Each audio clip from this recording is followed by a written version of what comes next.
Bonjour à tous. Bonjour. Aujourd'hui, c'est le 8 avril 2014. Je voudrais vous remercier pour écouter ce message qui représente l'œuvre de la croix et qui est suivi à toutes les semaines. C'est un plaisir que ce message fasse le tour de toutes les nations. Ce rassemblement est pour tous, ceux qui veulent marcher dans l'apostolique qui est la parole de la vie de Christ en nous. Donc, je vais commencer avec une prière. Que le Seigneur me conduise dans toute sa volonté et dans sa parole. Merci, Père Céleste, de cette journée. Merci pour tous ceux qui écoutent ton message, Seigneur. Que le Saint-Esprit fasse en sorte de faire entendre profondément dans leur cœur, et non seulement dans les pensées, mais que le Saint-Esprit fasse en sorte de faire que le cœur bien disposé et bien entendre ce que l'Esprit a à dire aux assemblées. Que ceux qui ont des oreilles écoutent et entendent ce que l'Esprit dit, parce que c'est le jour où que l'Esprit doit être révélé par ceux et témoigné par le Saint-Esprit qui agit en nous. Merci, Père Céleste, que Jésus en nous est celui qui est le fruit de notre esprit. Le fruit de la vie, c'est l'œuvre qui s'accomplit en nous. C'est Jésus lui-même en sa parole. Donc, je vous remercie de votre écoute et bon temps dans cet enseignement. Amen. Que Dieu vous bénisse. Amen. Nous allons continuer avec la victoire en la vie de Jésus qu'on a été rendu. Le premier aspect, le sang de Christ. Sa valeur et qu'est-ce qui compte et qu'est-ce qui est pour nous. Et qu'est-ce qui est premièrement face à Dieu. Nous allons voir la conscience, qu'est-ce qu'elle, dans notre esprit, est. Je ne rentrerai pas dans un détail bien approfondi, mais ça viendra. On va voir qu'est-ce que la conscience est. La conscience fait partie de l'esprit. Parce que notre esprit, elle est formée en sorte qu'on puisse prendre conscience de quelque chose, d'un mot, d'une lettre, d'une parole, pour que le Saint-Esprit fasse en sorte de nous rendre témoignage à notre esprit par la conscience. Et par cette conscience, nous prenons connaissance. Et dans cette connaissance, on continue le chemin du Saint-Esprit, l'intelligence va prendre en sorte de connaître le message du Saint-Esprit, de la parole qui va faire en sorte que je le vois choisir entre la parole et autre chose qui ne doit pas être, mais celui de la parole. Donc, cela est un cheminement, conscience, intelligence et sentiment. Et c'est là les émotions, comme je le disais, font en sorte qu'on puisse décider. Est-ce que je fais ou je ne fais pas? Mais la conscience, c'est la place où on prend conscience. Puis on peut marcher consciemment dans ce qui est la parole de Dieu ou la parole du monde. À nous de choisir, parce que le Saint-Esprit fait en sorte de nous donner, rendre témoignage à notre conscience pour pouvoir marcher en nouveauté de vie. Donc, notre sous-titre ce matin, c'est « Qu'est-ce que la conscience ?» Nous avions un cœur mauvais. Avant de connaître le Seigneur, avant de le connaître, on avait un cœur mauvais. Donc, c'est sûr qu'on avait une conscience mauvaise. Parce que ma conscience, elle était selon le cœur que j'avais. Elle était selon l'arbre du bien et du mal.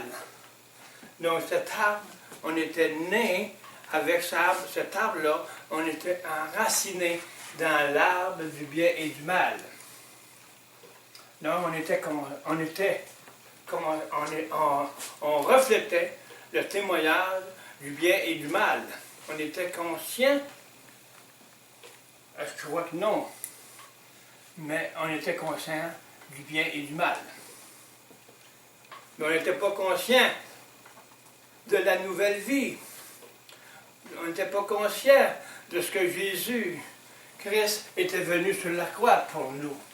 Mais maintenant, nous avons pris conscience et nous savons quelle est la différence entre le bien et le mal et le bien, ce que Dieu a accepté dans l'arbre de vie. Donc, on est conscient maintenant des deux arbres. Quel arbre qui vit en nous maintenant? Donc, notre conscience, elle était mauvaise parce que notre cœur était mauvais. Il était pécheur. Il faisait des péchés. Donc, c'était notre vieille nature qui était mauvaise. Quels sont les outils de notre mauvaise conscience? Les outils de la mauvaise conscience, ce sont les outils de l'âme et de notre intelligence, et ainsi de suite, qui faisaient en sorte qu'ils servaient le prince de ce monde. Donc maintenant, on ne sert plus le prince de ce monde. On sert le prince de Dieu, le Père, le Fils et le Saint-Esprit. On est conscient que maintenant, on n'est plus du monde, mais on est en nouveauté de vie dans notre Seigneur Jésus-Christ. Nous ne sommes plus comme avant. Parce que nous savons et nous sommes conscients que si je pêche, je sais que je déplais à mon Papa Céleste. Donc nous sommes conscients parce que l'Esprit qui est en nous, elle est le reflet du Saint-Esprit qui agit en travers la parole en nous. Et quand nous sommes conscients de cela, on décide, on choisit, parce qu'on est dans la volonté de Dieu, ou la nôtre.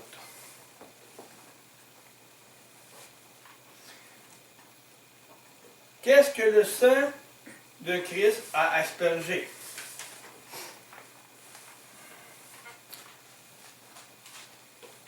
On lit Hébreux 9, 21.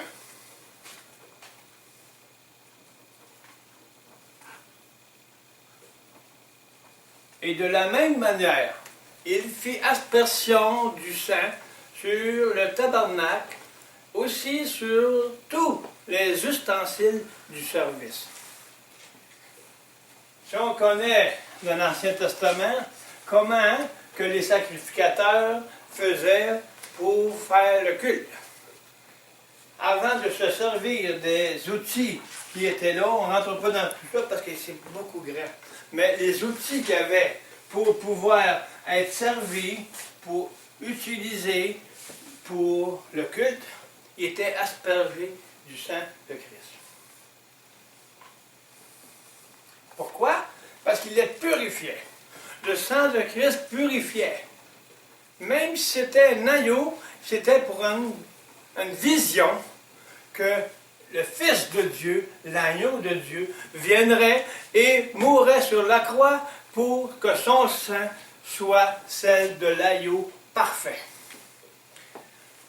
Donc, il asperge tous ces outils pour s'en servir. Quels sont, nous, les outils? Qu'est-ce qu'il a fait avec nos outils? Il les a lavés. Il les a pas seulement aspergés, il les a lavés complètement. Parce que asperger, c'est asperger de sang.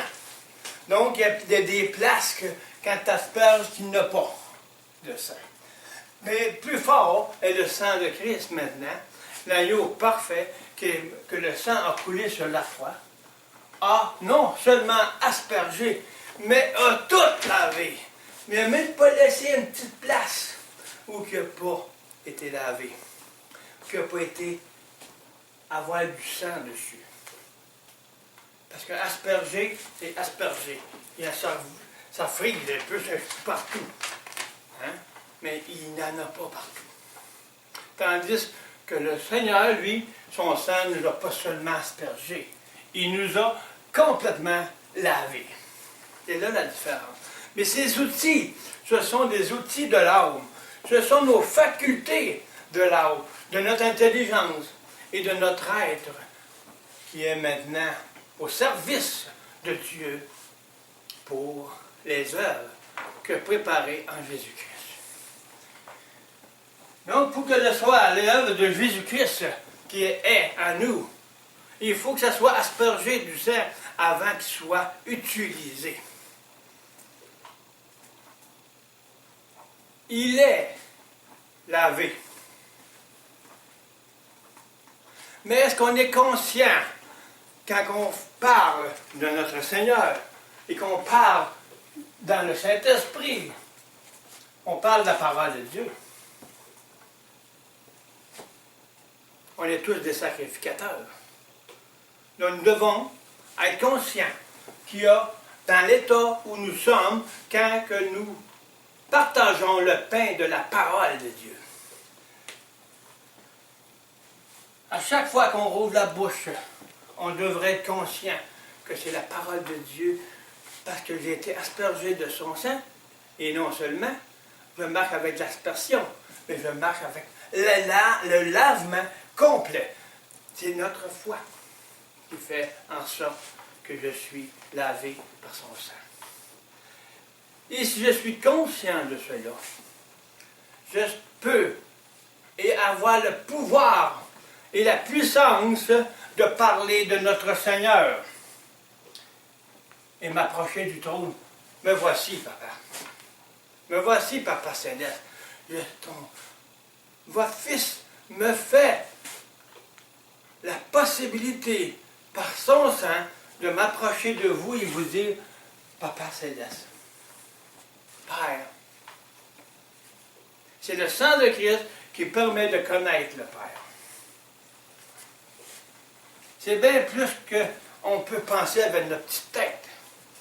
C'est pour cela que la parole de Dieu doit être révélée à ceux qui enseignent la parole. Qui savent ces choses-là, qui sont tellement profondes, qu'ils ne peuvent pas être compris par notre simple intelligence.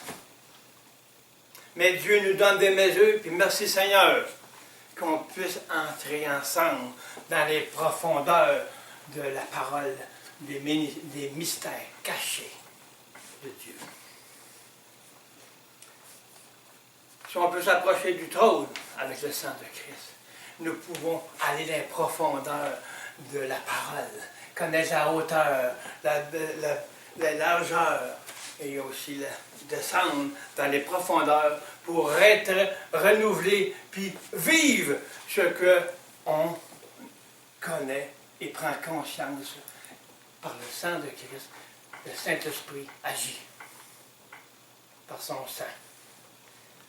S'approcher du Père, c'est le laisser le temple de Dieu saint et lavé par le sang de Christ. Et c'est seulement là que nous avons été bénis de pouvoir connaître ce Dieu Tout-Puissant. Amen.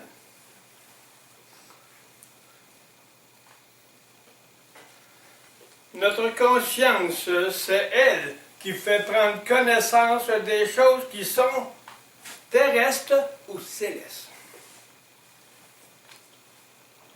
Si on marche avec une conscience réelle que le sang m'a lavé de tout péché c'est le lieu saint.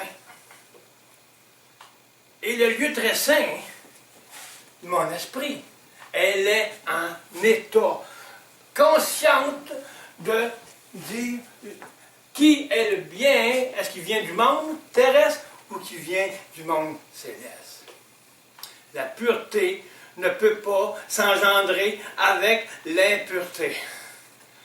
Ouf, alléluia.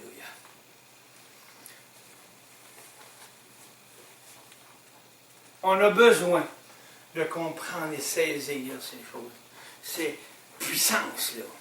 Il y a seulement le Saint-Esprit qui peut faire ça. Laissons-nous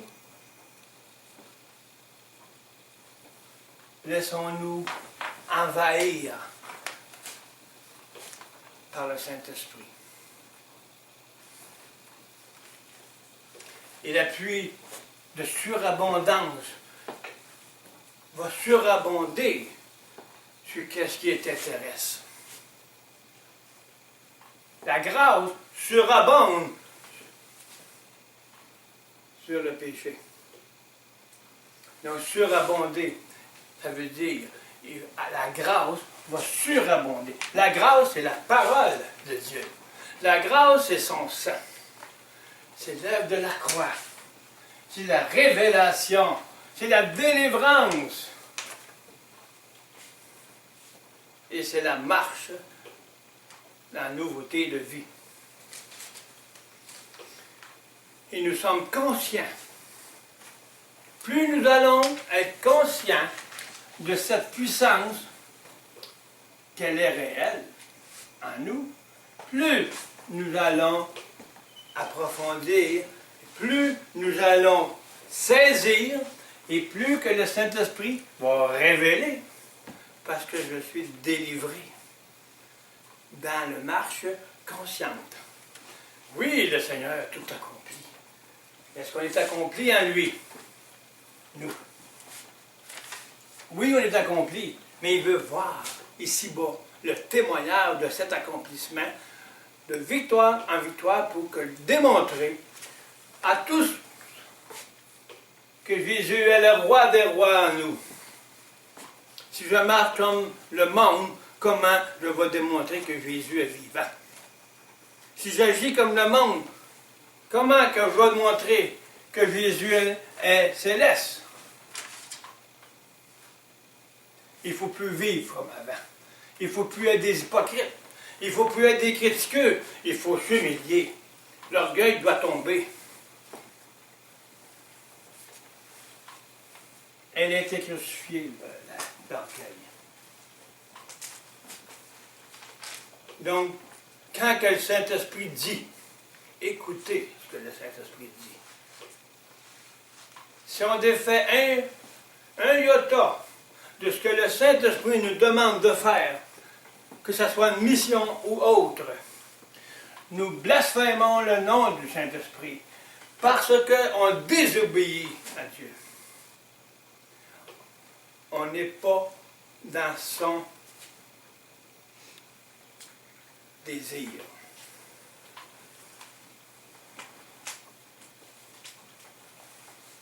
C'est tout ce que sacré, son nom. Le nom du Saint-Esprit est sacré et saint. On n'a pas le droit de le salir par notre vieille nature. C'est quoi le témoignage? C'est d'être conscient de ce que nous faisons. Et si nous sommes conscients, nous n'agirons pas comme le monde. Nous allons agir dans l'arbre de Jésus-Christ, sa vie. L'arbre de vie.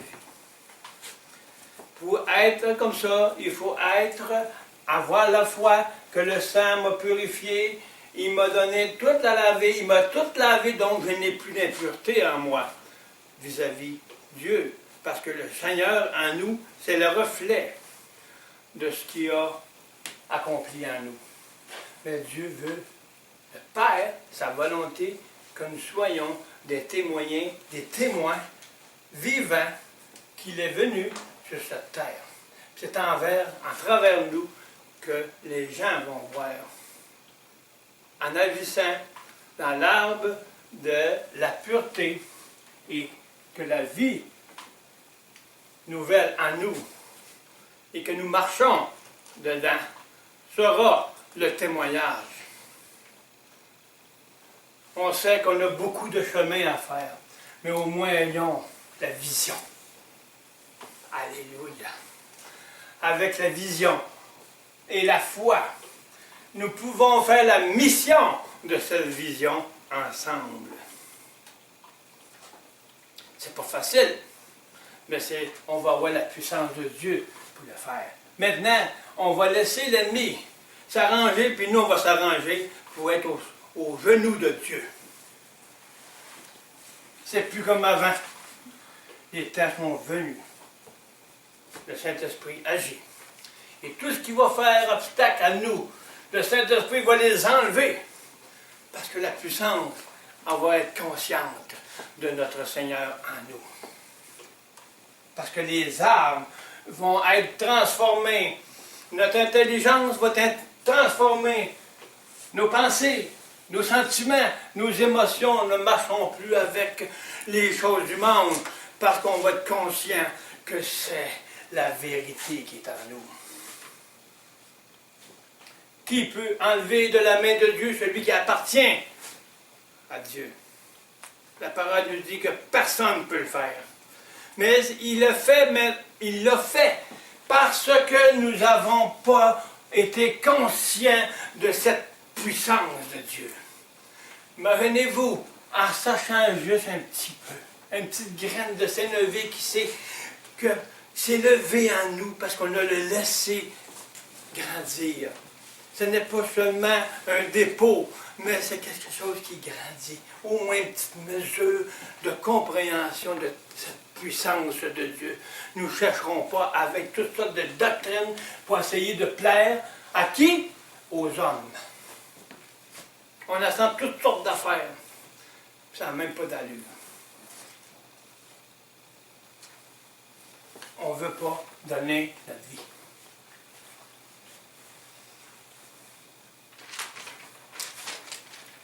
Mais le Saint-Esprit agit et tous ceux qui ont reçu le Seigneur vont plier les genoux devant le Seigneur. Tout genou fléchira. Les genoux du cœur. Ils vont se mettre devant le Seigneur. Parce que Dieu les a choisis. Être conscient de se mettre à genoux devant le Seigneur et ressentir ce sang qui m'a purifié. Puis que je suis avec assurance devant le Père, parce que Jésus est en moi et que le Saint-Esprit agit. Pouvez-vous juste penser, une petite seconde, comment on peut ressentir la présence de Dieu qui sont unis en nous. C'est l'unité de eux qui ont en nous, qui résident, vivent dans notre âme, esprit. Le temple de Dieu. C'est là qu'ils vivent. Si on peut juste toucher un petit peu la pureté de cette robe qu'on est enveloppé, la sainteté. Et de ressentir l'onction. C'est la présence de Dieu. Pourquoi? Parce qu'il habite en nous. Et le sang nous a purifiés. Ils vivent dans la pureté. Et non la conscience avec cela. Soyons conscients. Oui, on est le temple, mais comment c'est qu'ils sont? Comment est-ce qu'ils peuvent vivre dans notre temple? Si mon temple est terrestre, ils ne sont pas témoignés. Mais si on se met à leurs pieds, puis on prend conscience de la vérité, on va ressentir la présence de Dieu. On va se voir comme étant caractérisés consciemment en eux. Et nous sommes victorieux et encore plus que vainqueurs dans cet état d'âme.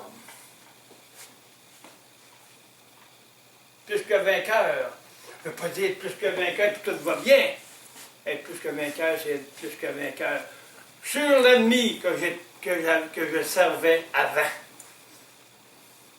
Il ne peut plus rien faire, l'ennemi, parce qu'on est plus que vainqueur.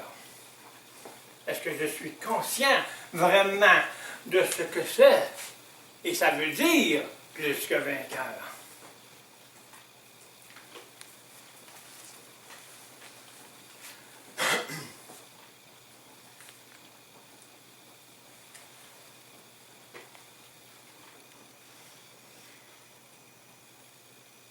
Connaissance qui sont terrestres ou célestes. Si nous ne sommes pas conscients, nous ne pouvons pas constater. Si la parole dit, le sang vous a lavé de toute iniquité. Ça, tout le monde sait ça, hein? Tous les chrétiens savent ça. Je suis d'accord, on vient de prendre connaissance que le sang de Christ m'a lavé de toute iniquité. Mais c'est quoi sa pratique, au sang? C'est là. On va mettre notre foi. Qu'est-ce qu'il fait, lui? Oui, je sais qu'il l'a fait. Mais comment je peux ressentir cette présence-là du sang en moi qui va laver, puisque je sens que je suis en état de pureté. C'est en étant conscient de sa puissance. Parce que si je suis conscient de sa puissance, je vais apprendre à le connaître et à le vivre et rester de plus en plus, à marcher de plus en plus, à ce que je reste de plus en plus lavé. Pour être en communion. C'est là le but. Marcher par la foi. Pratiquer ce que le sang a accompli pour nous. C'est pas juste le sang de Christ nous a purifiés. C'est vrai, il l'a fait.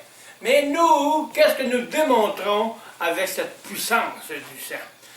On est toujours là pour se remettre devant, puis toujours pogné, puis on fait des choses qui ne sont pas de Dieu, on dit des choses qui ne sont pas de Dieu, parce que vient de débarquer le lavement du sang de Christ en nous.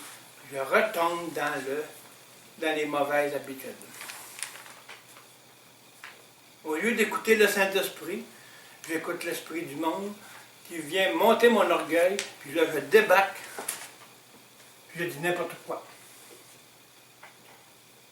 Mais je ne me soumets plus dans ce moment-là au Seigneur. Je vais me soumettre encore à l'ennemi, qui ne veut pas se soumettre au Seigneur.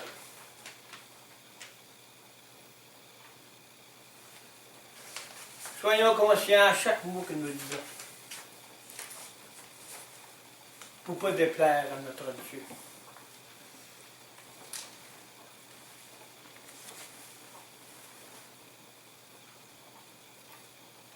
Paul dit, vaut mieux déplaire aux hommes que déplaire à Dieu. Qu'est-ce que nous désirons, nous? Je sais, la parole, l'enseignement que j'apporte, ils l'ont mis de côté. Mais aujourd'hui, elle revient. Et c'est là que ceux qui sont les vrais vont se soumettre à la vérité. Non pas à moi, mais au Saint-Esprit qui dit la vérité, la parole de Dieu. Prendre conscience de la réalité de la parole de Dieu. C'est ça qui sauve nos âmes. Et c'est ça qui va nous permettre d'attendre le dernier son de la trompette. Viens et entre dans mon royaume.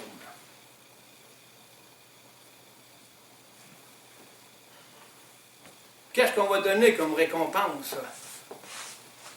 Que la parole de Dieu, elle est donnée. Vos couronnes. La couronne, c'est ces œuvres qu'il a faites en nous.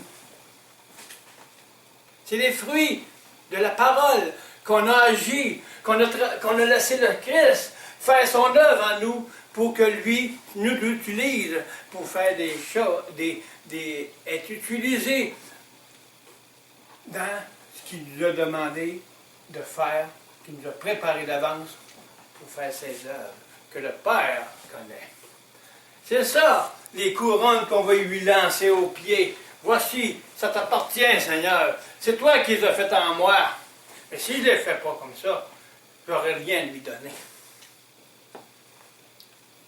C'est pour ça que le Père va dire, je ne vous connais pas. Quelle œuvre que j'ai faite en toi?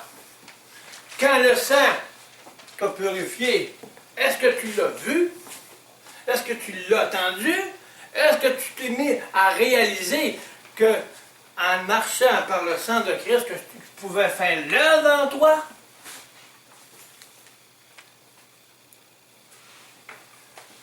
Qu'est-ce que je vais dire devant? Wow! Ouais.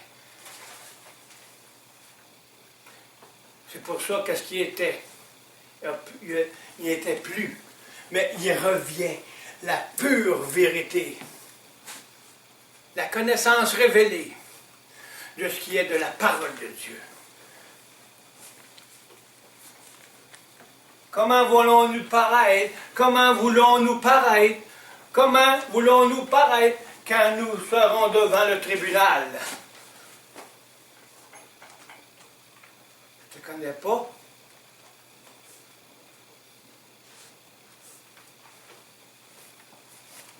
Attends, un autre fois. On va voir qu'est-ce que tu vas faire. Moi, je ne prends pas de chance. Je vais le faire tout de suite. Il n'y a pas 56 voyages que le Seigneur va revenir. Il y en a un. Qui, dans quel où tu es? Soyons conscients que le sang de Christ est primordial pour en passer et s'asseoir et voir devant le Père, que Jésus, que je puisse lui donner les couronnes que Jésus a fait l'œuvre à nous. Si je n'ai pas ça, qu'est-ce qu'il m'a offrir? Je sais pas. Faites-le tout de suite, offrez-y tout de suite. Offrez votre vie et faites l'œuvre que le Seigneur vous demande dans la pureté, dans la sainteté. Et vous verrez s'accomplir la gloire de Dieu en vous. Le temps est fini. Le Saint-Esprit va travailler tellement fort que ceux qui ne sont pas prêts vont tomber avec leur pensée. On ne parle plus de leur pensée. On parle de la pensée de Dieu. Ceux qui ne pensent pas à ce que la parole, ils peuvent penser, mais s'ils n'agissent pas selon qu'ils pensent, selon la parole, et qu'ils laissent les choses passer des pages, mais nous autres, on n'a pas besoin de ça, okay? On va la mettre dans la poubelle. Hein? Celle-là, on ne la prend pas, celle-là. Et qu'est-ce qu'il va faire, le Seigneur? Bien, qu'on arrive devant lui. Et celle-là, ben, je ne la prends pas, celle-là. Il va t'envoyer dans la page que tu as laissé tomber. C'est ce qui s'en vient sur terre avant qu'il vienne. Il va nous envoyer sur qu'est-ce qu'il faut être parce qu'il a choisi son peuple. Son peuple va se plier devant lui. Il va l'envoyer dans les pages, dans la parole qu'ils ont mis de côté. Il va dire, voilà, c'est ça. Donnez votre vie. L'œuvre de la croix est la tout-puissante pour marcher dans un processus de vie nouvelle, pour être renouvelé et révélé et marcher dans la pureté.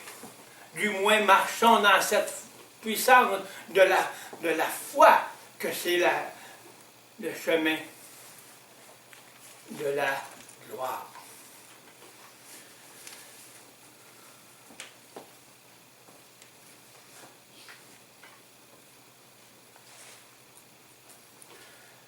On relit.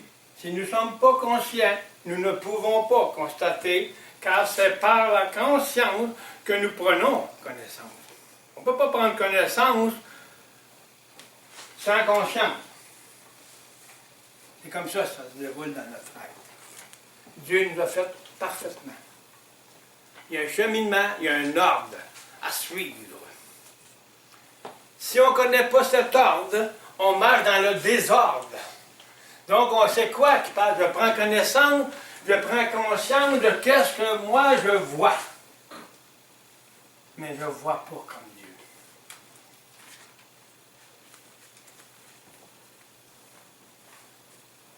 Je ne constate pas les choses comme le Saint-Esprit veut que je les comprenne, puis les constater comme étant qui lui appartiennent à lui. Sa pensée, sa vie.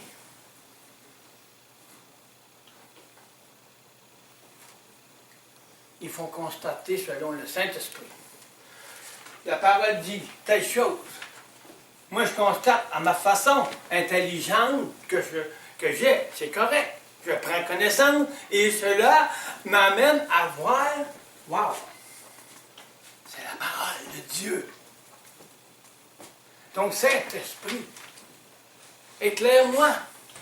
Parce que moi-même, par moi, mon intelligence, je ne peux pas saisir cette révélation que vous me montrez là.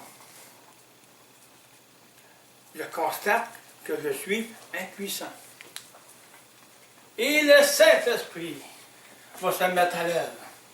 Parce que je laisse mon orgueil de côté, parce que je sais qu'il était que je suis, et la humilité va faire en sorte d'attendre la parole de révélation. Parce que le sang va ouvrir la porte de mon cœur, du temple, et que là, la révélation va entrer en moi, et elle va se révéler. Elle va révéler mon intelligence, elle va transformer mon intelligence. Et elle va faire en sorte que je suis maintenant encore dans une révélation qui va m'en agrandir dans le Seigneur par une révélation qui transforme mon intelligence. Pourquoi? Parce que j'ai laissé le sang de Christ ouvrir la porte de mon cœur.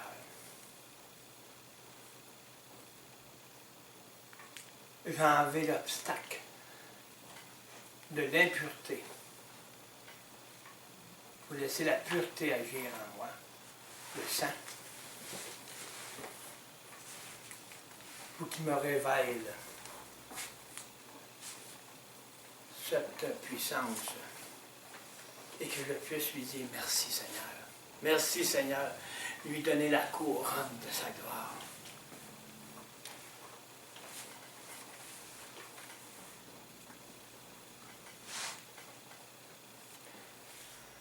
Si la conscience est endormie, elle ne connaît pas. Si elle est endormie aux choses du Seigneur, si elle est endormie dans son moi, dans sa propre compréhension et qu'elle ne veut pas se soumettre, elle est innocente, ou elle ne veut pas comprendre, ou elle ne veut pas se laisser révéler. Parce que moi, je vis et je ne veux pas laisser Jésus vivre en moi, je ne veux pas comprendre plus. C'est juste à ma façon, ni plus ou moins, moi je marche comme ça. Je résiste, je suis un rebelle. Donc, si je m'endors, j'aime mieux rester endormi dans les choses révélées. Donc, je dors de la révélation, puis je reste dans mon intelligence en moi. Moi, je la connais. La parole.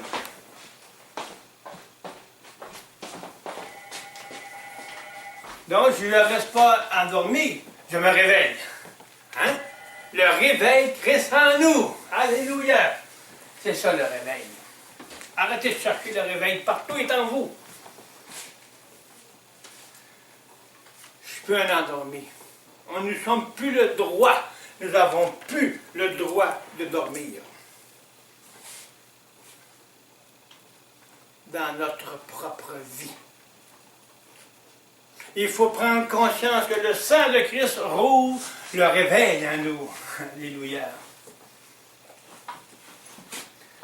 Va permettre de pouvoir vivre ce que Dieu a déposé en nous. Son Fils et le Père et lui-même, le Saint-Esprit, vont pouvoir agir. Le réveil de notre esprit. Le Saint-Esprit crie présentement. Réveillez-vous. Dans le monde entier, il crie. Mais il y en a qui se réveillent. Ils sont tannés de dormir parce qu'ils veulent avoir de la nourriture pour enfin vivre le réveil. Le réveil est Christ en nous, qui a toujours été.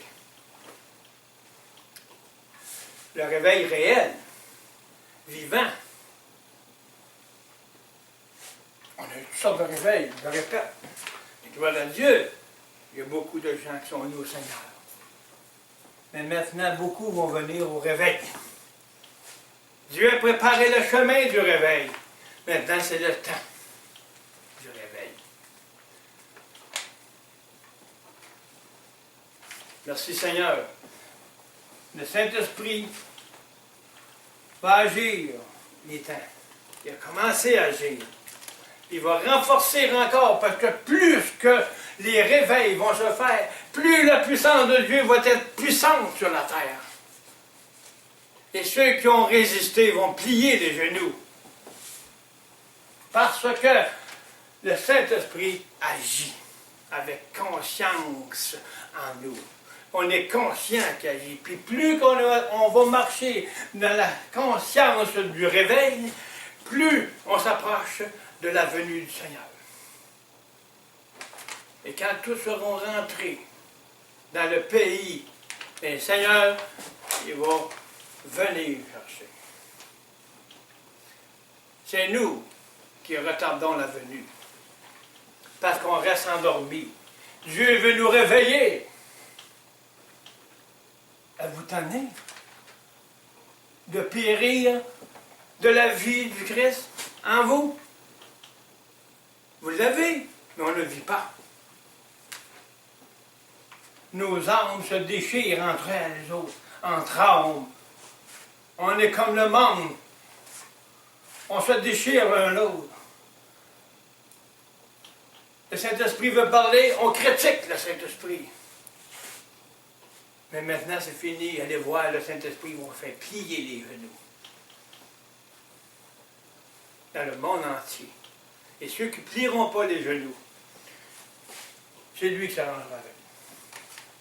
Mais ils vont avoir eu la parole, ils vont aller partout dans toutes les nations et entendront parler de moi. Et pas juste entendre qui est venu. Ils vont avoir la connaissance du réveil de Jésus en nous.